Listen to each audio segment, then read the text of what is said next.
वायुसेनेच्या वतीने यासोबतच जिल्हा प्रशासनाच्या पुढाकाराने नाशिकमध्ये एअर शोचं आयोजन हे करण्यात आलेलं आहे आणि याच एअर शोच्या जागेची पाहणी गिरीश महाजन हे स्वतः करतायत।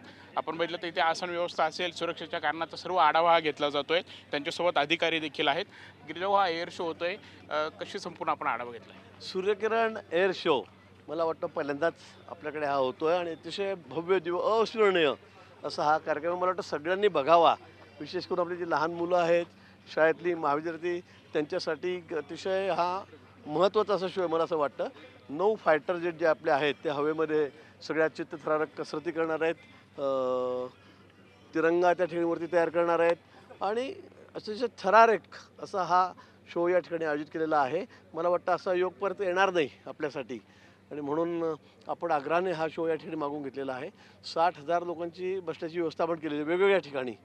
कारण मागे मला वाटतं कुठे हा शो झाला होता, चेन्नईला, त्यावेळेला फार लोटालोटी झाली, चेंगराचेंगरी झाली, त्यात 5-7 लोक मृत्युमुखी पडले होते।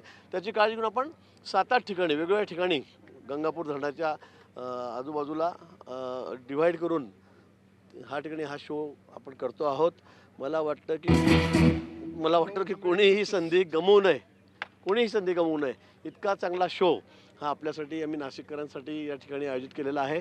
आपण सर्वांनी यावं, सहकुटुंब सहपरिवार, विशेष करून लहान मुलांनी तर ही संधी गमवूच नये अशी माझी सगळ्यांना विनंती आहे। एकंदरीत आपण बघत आहोत की हा एअर शो होणार आहेत। पहिल्यांदाच करता नाशिकमध्ये हा शो होणार असल्याने सर्वांनी याचा लाभ घ्यावा असं आवाहन गिरीश महाजन यांनी केलं। कॅमेरामॅन के. प्रांजल कुलकर्णी, NDTV मराठी, नाशिक।